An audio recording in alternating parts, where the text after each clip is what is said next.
Muy buenos días.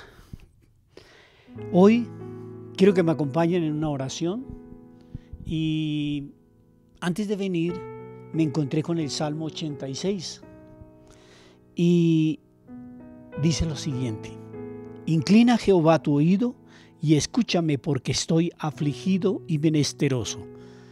No sé cómo estás en el día de hoy, si estás afligido o menesteroso, o cómo está tu corazón, cómo está tu vida.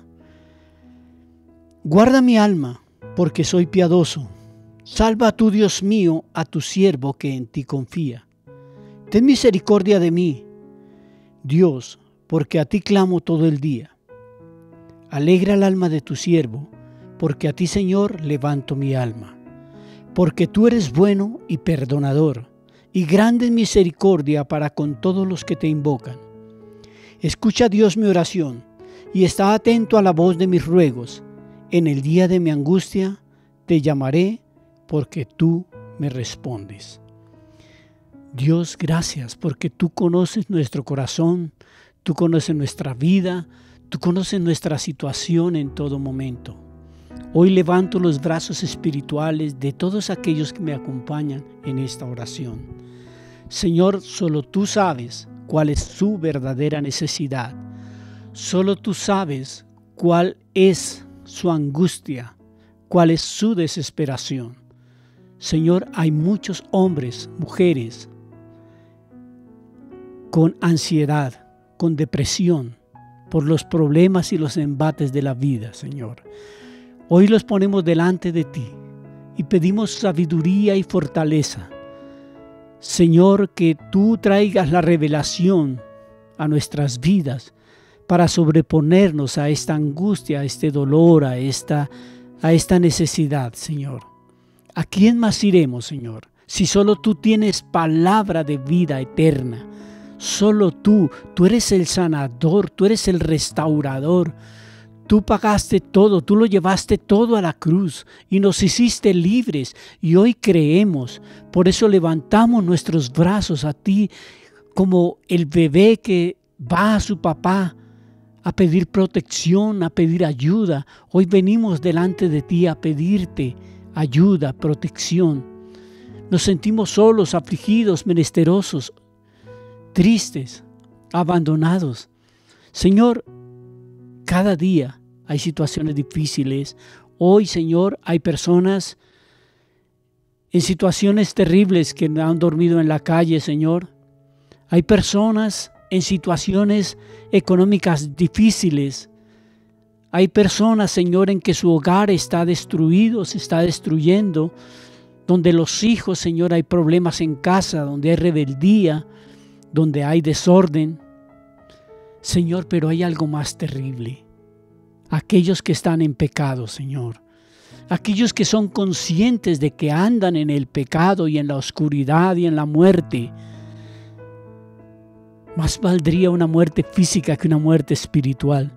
Ayúdanos, Señor. Hoy clamamos a ti por sabiduría, por fortaleza, Señor, para que tú nos traigas, Señor, esa oportunidad que nos das cada día de arrepentirnos, de pedir perdón, de acercarnos a ti. Y sabemos, Señor, como dice tu palabra y esa promesa que nos dice este año: venid a mí los que estáis trabajados, cansados y cargados, que yo les haré descansar. Venimos a colocar delante de ti todas nuestras angustias, todos nuestros dolores, y pedimos, Señor, que seas tú trayendo esa paz que sobrepasa todo entendimiento, que seas tú el bálsamo del enfermo, Señor, ese aceite sanador del Espíritu Santo sobre cada vida. Sé que tú eres omnipotente y omnisciente. Tú estás recorriendo hospitales, clínicas, casas de enfermos, Señor, y estás levantando, estás haciendo la obra. Señor, levantamos esta oración por nuestras vidas, por nuestras familias, pero sabemos, Señor, que también hay muchos que lo necesitan, Dios. Y sabemos que tú recorres sanando a todos, porque para todos sale el sol y la lluvia, Señor.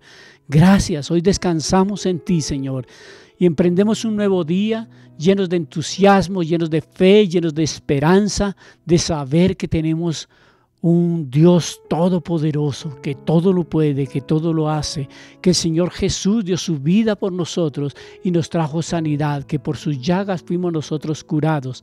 Gracias, gracias, Señor. Te bendecimos en esta mañana y colocamos todo lo que emprendamos en el día de hoy. Señor, bendice al que sale temprano a buscar su provisión, Señor. El que sale temprano a buscar trabajo, Señor.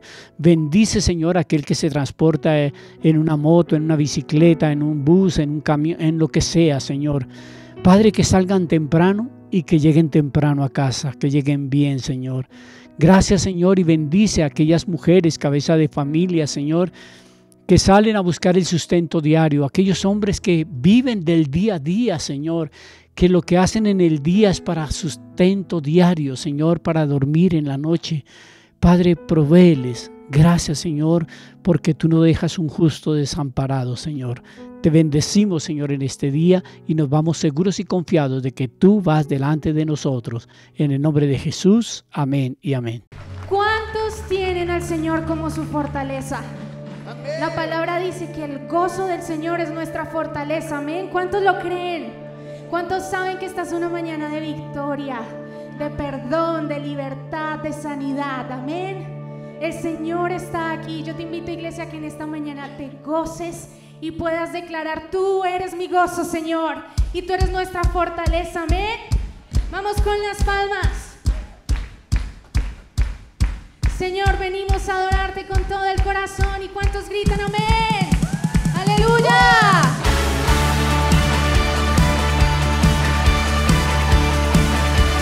Nos gozamos en ti, Jesús.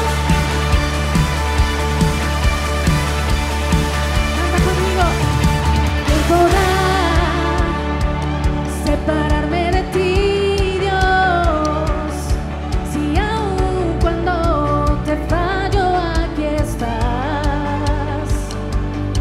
Tu amor sobrepasa barreras, que aún perdido me dices tu hijo soy. Vamos.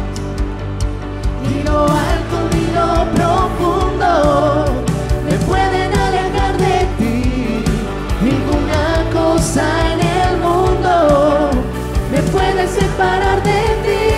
Mejor es un día en tu casa que 1000 años lejos de ti, Dios.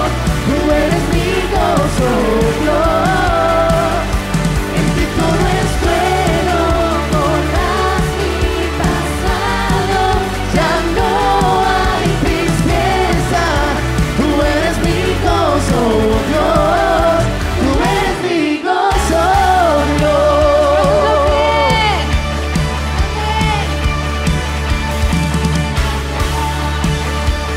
Decimos una vez: ¿quién podrá? ¿Quién podrá? ¿Quién podrá? Vamos. Separarme de ti, Dios, si aún cuando te fallo aquí estás. Tu amor, tu amor, tu amor sobrepasa barreras, que aún perdido me dices tu hijo soy. Ni lo alto ni lo profundo, ni lo alto ni lo profundo me pueden alejar de ti, ninguna cosa en el mundo me puede separar del amor de Dios. Vamos. Mejor es un día en tu casa que 1000 años lejos de ti. Dile al Señor: tú eres mi gozo. Vamos, vamos, vamos. En ti todo es bueno, en ti todo es bueno. Borras mi pasado, ya no hay tristeza y te damos gracias, Señor. Tú eres mi gozo, Dios. Tú eres mi gozo, Dios. ¿Y cuántos dan ese grito de júbilo, ese grito de alegría que exalta el nombre del Señor en esta mañana? Puedes estar triste, pero el Señor cambia tu lamento en baile. Vamos con las palmas y vamos a danzar para Él. Amén. Y decimos juntos: levanta tus tus manos, mueve tus pies, da vueltas y vueltas, grita amén. Levanta tus manos, mueve tus pies, da vueltas y vueltas, grita amén, vamos. Levanta tus manos, mueve tus pies, Da vueltas y vueltas, y grita amén, que así sea. manos, mueve tus pies, da vueltas y vueltas, grita amén. Levanta tus manos, mueve tus pies, da vueltas y vueltas, Grita amén. levanta tus Mueve manos. tus pies, da vueltas y vueltas, grita amén. Grita amén. Grita amén. Grita amén. Coro, coro. Mejor es un día en tu casa que milagros Lejos de ti, Dios, Tú eres mi gozo. En ti todo es bueno. y todo es bueno. Borras mi pasado. Mi pasado, ya no hay tristezas. Tú eres mi gozo, Dios. Tú eres mi gozo, Dios.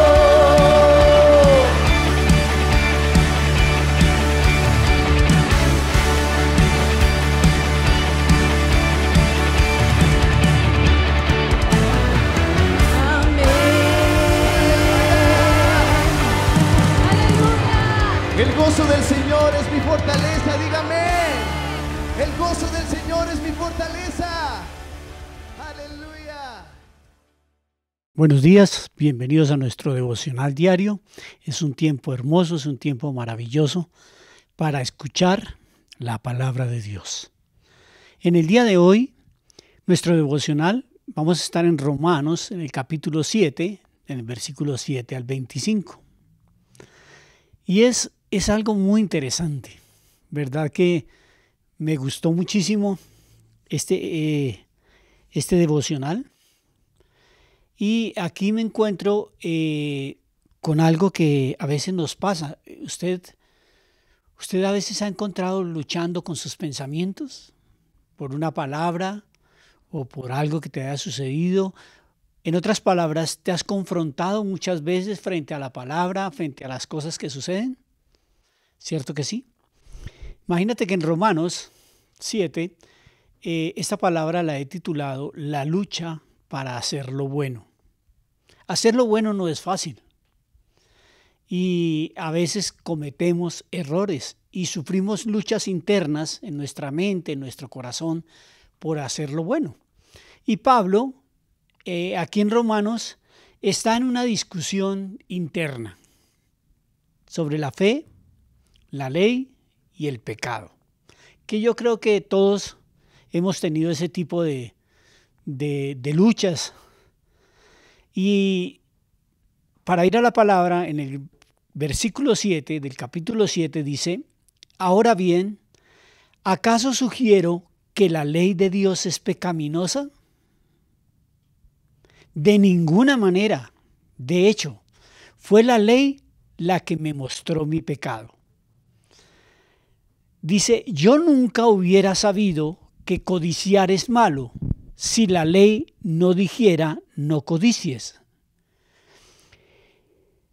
Y realmente aquí en Romanos, en el capítulo 7, Pablo está haciendo una analogía sobre el matrimonio y por eso llega al tema de la ley. Entonces dice que si no existiera la ley, el pecado no tendría ese poder. No conocía la palabra codices, que la ley no lo decía. Cuando la ley dice no codicies, dice, pero el pecado usó ese mandamiento para despertar toda clase de deseos codiciosos dentro de mí. Es como si te dijeran no robes y eso empieza a generar en ti el deseo de hacerlo o mirarlo o simplemente porque no se conoce. Lo haces porque no se conoce, pero cuando la ley lo nombra, entonces eso genera en nosotros algo y era lo que estaba generando acá en este momento. Si no existiera la ley, el pecado no tendría ese poder. Hubo un tiempo en que viví sin entender la ley. Sin embargo, cuando aprendí, por ejemplo, el mandamiento de no codiciar, el poder del pecado cobró vida. Si yo no sé que robar es malo, pues lo hago y estoy tranquilo y listo. Pero cuando me dice la ley no robar, no matar, entonces eso ya causa algo en mí. Y era lo que estaba pasando aquí. Entonces dice que, sin embargo, aprendí, por ejemplo, el mandamiento de no codiciar. El poder del pecado cobró vida y yo morí. Entonces empieza un juego de palabras y incertidumbres que hay. Y dice la palabra en el versículo 16, entonces me di cuenta de que los mandatos de la ley que supuestamente traían vida, trajeron en cambio muerte espiritual. Y aquí hay como una contradicción. Cuando uno ve esto y se imagina la encrucijada que estaba pasando, y yo creo que eso también nos ha pasado a nosotros cuando nos confrontamos con algo que te dicen no robar o no adulterar, y tú empiezas a confrontarse y a tratar de justificar muchas cosas. El pecado se aprovechó de estos mandatos y me engañó. Usó los mandatos para matarme. Sin embargo, y dice claro, la ley en sí misma es santa y sus mandatos son santos, rectos y buenos. Entonces, a veces piensa uno que la ley es mala, pero realmente la ley no es mala. Pero, ¿cómo puede ser? ¿Acaso la ley que es buena provocó mi muerte? Por supuesto que no. El pecado usó lo que era bueno a fin de lograr mi condena de muerte. Fue el pecado, no la ley. Por eso podemos ver qué terrible es el pecado. Es terriblemente malo. Se vale de los buenos mandatos de Dios para lograr sus propios fines malvados. El pecado se vale de todo. El pecado es muy sutil y quiere engañarnos en todo. Por eso nosotros vivimos en una lucha constante contra el pecado, en todo tiempo. En el versículo 14 dice, por tanto, el problema no es con la ley, porque la ley es buena y es espiritual. El problema está en mí, porque soy demasiado humano y soy un esclavo del pecado. Entonces, no es la ley, soy yo, ¿sí? Que soy demasiado humano y soy esclavo del pecado. Realmente no me entiendo a mí mismo porque quiero hacer lo que es correcto, pero no lo hago. Entonces a veces se nos queda en palabras. Yo quiero hacer lo bueno, pero no lo hago. Quiero hacer esto, pero hago lo contrario. Y eso nos pasa a muchos. En cambio, lo que hago, lo odio. Entonces, yo hago el pecado, odio el pecado, pero hago el pecado. Y me disculpo con la ley. Pero si yo sé que lo que hago está mal, esto demuestra que estoy de acuerdo con que la ley es buena. Yo sé que lo que hago es malo, pero lo hago. Y digo que es la ley, pero yo realmente siento que es malo porque la ley es buena. Entonces, no soy yo el que hace lo que está mal, sino el pecado que vive en mí. Entonces, cuando el pecado habita en nosotros, es cuando cometemos todos estos errores. Por eso estamos en una lucha constante contra el pecado. Todos los días es una buena batalla, es una batalla diaria. Y la ley tiene un propósito. Cuando todos los problemas que la ley nos causa, algunos pudieran decir que es mala, que es pecaminosa. Si a mí no me gusta cierta cosa y la ley lo dice, entonces yo digo que la ley es mala o que es pecaminosa. Pero todo lo que Dios hace es bueno y la ley tiene un propósito. Nos revela nuestro pecado. Y a muchos no nos gusta que nos revelen nuestro pecado. Por eso el problema no es la ley. El enfoque aquí del apóstol Pablo en la ley como la fuente de nuestra conciencia del pecado, y Romanos es un libro que usa la ley, usa la palabra ley más que en cualquier otro libro de la Biblia, la usa 74 veces, la palabra ley. Dice el versículo 8, dice, pero el pecado, aprovechando la oportunidad que le proporcionó el mandato, despertó en mí toda clase de codicia, porque aparte de la ley, el pecado está muerto. La ley despierta malas pasiones. El pecado igual. La naturaleza caída y pecaminosa se aprovecha esa oportunidad para despertar toda clase de anhelos de infringir la ley, ¿no? Para justificar. Si no hubiera ninguna ley, no habría nada por definir lo malo. No habría nada para definir lo malo si no hubiera ley. Y el pecado estaría muerto, porque todo estaría bien. Solamente se despertó cuando Satanás tentó a Adán y a Eva para desobedecer ese primer mandamiento en Edén y aceptaron su mentira. En otro tiempo, dice el versículo 9, yo tenía vida aparte de la ley, pero cuando vino el mandamiento, cobró vida el pecado y yo morí. Se me hizo evidente que el mismo mandamiento que debía haberme dado vida me llevó a la muerte, porque el pecado se aprovechó del mandamiento, me engañó y por medio de él me mató. Entonces yo quiero tocar un punto aquí, primer punto, que es el pecado mata y engaña. Aquí Pablo habla de Adán antes del mandamiento o de sí mismo en la inocencia de su niñez, ¿sí? Cuando es inocente, no sabe, no tiene conocimiento, es diferente. Si aceptamos el concepto del pecado original, Adán sería el único verdaderamente libre de pecado.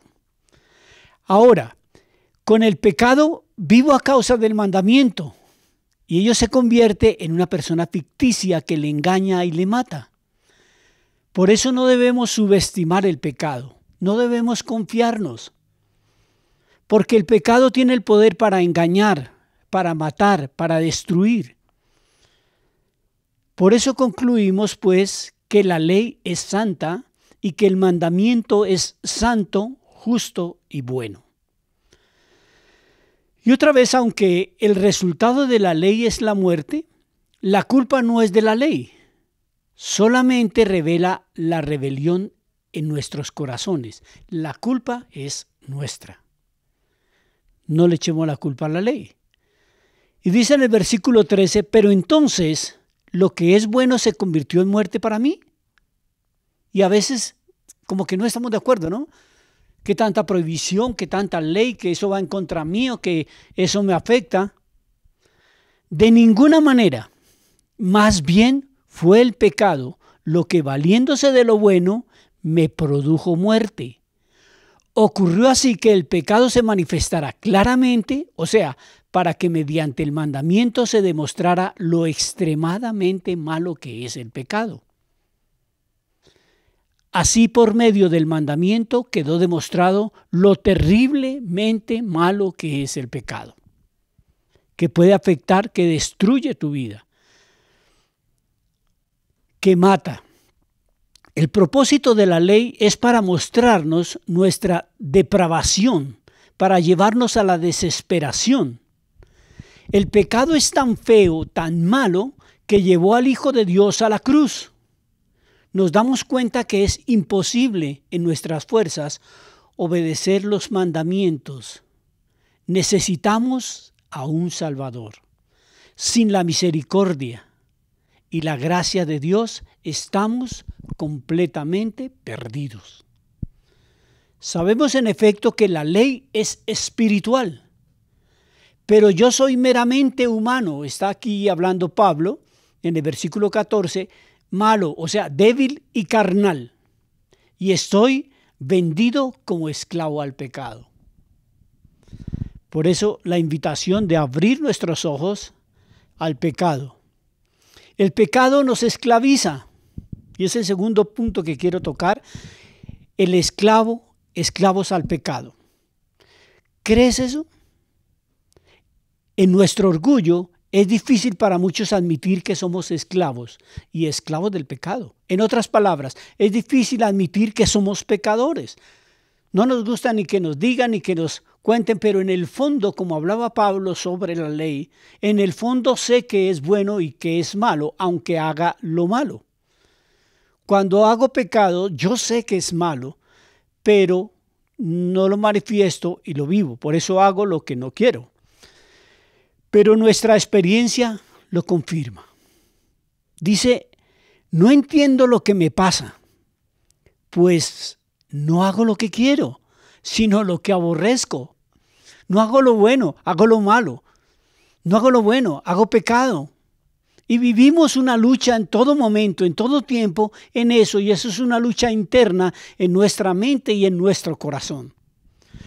Que muchos no conocen las luchas que se viven, pero las vivimos. Ahora bien, dice Pablo, si hago lo que no quiero, estoy de acuerdo en que la ley es buena. Pero en ese caso ya no soy yo quien lo lleva a cabo, sino el pecado que habita en mí. Yo sé que en mí, es decir, en mi naturaleza pecaminosa, nada bueno habita. En esa naturaleza pecaminosa no hay nada bueno. Todo es pecado. Aunque deseo hacer lo bueno, no soy capaz de hacerlo. Ahí está la lucha. Ahí es donde está esa fuerza interior, ahí es donde está ese carácter, ahí es donde dice la palabra, porque no te he dado un espíritu de temor, de angustia, sino de dominio propio, de amor y dominio propio. Porque de hecho no hago el bien que quiero, sino el mal que no quiero. ¿Qué lucha, qué batalla? ¿Cuántas personas viven en esta lucha y en esta batalla? Y si hago lo que no quiero, ya soy yo quien lo hace. Ya no soy yo quien lo hace, sino el pecado que habita en mí.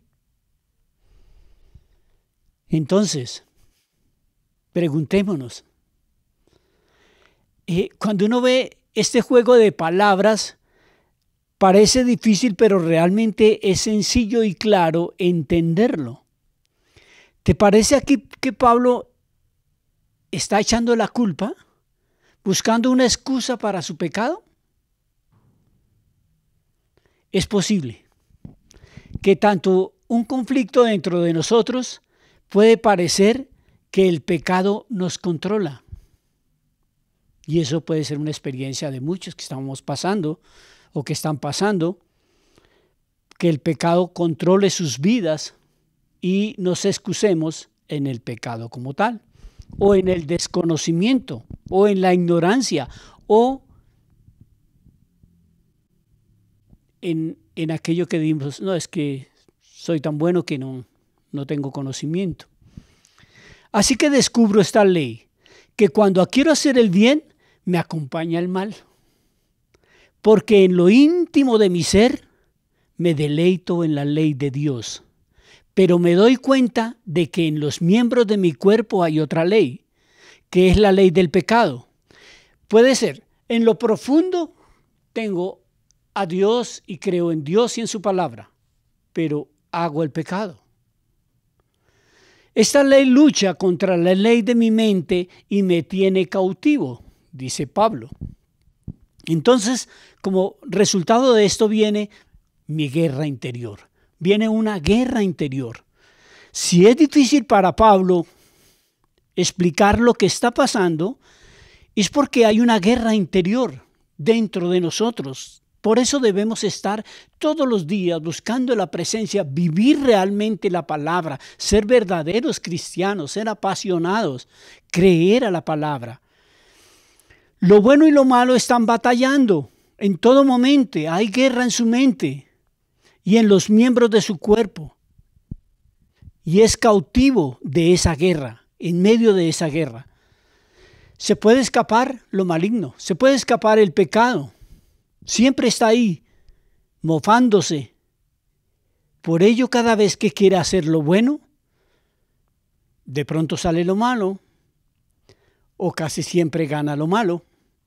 Pero ahí es donde estás tú, y tu firmeza, tu radicalismo, tu conocimiento de la palabra, tu fe. Esto se puede explicar por qué te sientes malentendido. A veces como que no entiendo, como que cuando queremos ponerle mucha lógica, ¿no? En tu mente, en el hombre interior, tú puedes ser un una persona buena, pero para alguna razón lo que intentas hacer para bien siempre sale mal. Yo puedo ser bueno, puedo estar, pero no hacer lo correcto. Puedo pensar, puedo saber, puedo tener conocimiento, pero no hacer lo correcto y estar en el pecado. Este es un hombre bajo la ley. En su interior, en su mente, se deleita en la ley, pero no puede obedecerla. No puede poner en práctica la palabra porque es cautivo a los malos deseos de su cuerpo. Está atrapado y lo consiente en el fondo. Es el testimonio de Israel en todo el Antiguo Testamento. Es el Antiguo Pacto. Y decía aquí en el versículo 24, soy un pobre miserable. ¿Quién me librará de este cuerpo mortal? ¿Este cuerpo de pecado? Esta es la experiencia normal del cristiano en este mundo. Siempre habrá lucha entre el viejo hombre y el nuevo hombre. Nunca estamos completamente libres de esa naturaleza pecaminosa, por eso tenemos que estar alerta, atentos. Pero la verdad, ¿crees que Dios te quiere como un pobre miserable? ¿No crees que Cristo tiene el poder para librarte de ese cuerpo mortal, de esa naturaleza pecaminosa, incluso en esta vida? Ahora mismo, ahí donde estás. Yo creo que sí. Y por eso es exactamente lo que dijo Pablo. Pablo dijo, gracias a Dios por medio de Jesucristo nuestro Señor. Increíble. Pero hay una pregunta. ¿Cómo debemos responder a la ley? Primero, deleítate en ella. Te revela el corazón de Dios y te revela la rebelión en el tuyo. Dios quiere que te lleve al arrepentimiento. Entonces, te revela el corazón de Dios, te lo revela. Y te lo revela el tuyo. Segundo, da gracias a Dios por su gracia y su misericordia. No la mereces, no la merecemos. Tu deber es obedecer la ley completamente o morir. Pero Cristo cumplió la ley perfectamente y te ha librado de la esclavitud de ella. Tercero, estúdiala profundamente. Estúdiala para aprender lo que le agrada a Dios. Y eso te servirá como guía en tu vida, siempre. Escudriña la palabra. Y cuarto, mantén una relación íntima con Dios todos los días, en todo momento, y sé firme y radical. Dios dijo en cuanto a la ley en Deuteronomio 8, versículo 1, cuidaréis de poner por obra todo mandamiento que yo os ordeno hoy, para que viváis. Amén. Padre, gracias por este tema y sabemos, Señor, que podemos ir a tu presencia siempre, contar contigo para permanecer en la ley. En el nombre de Jesús, amén y amén.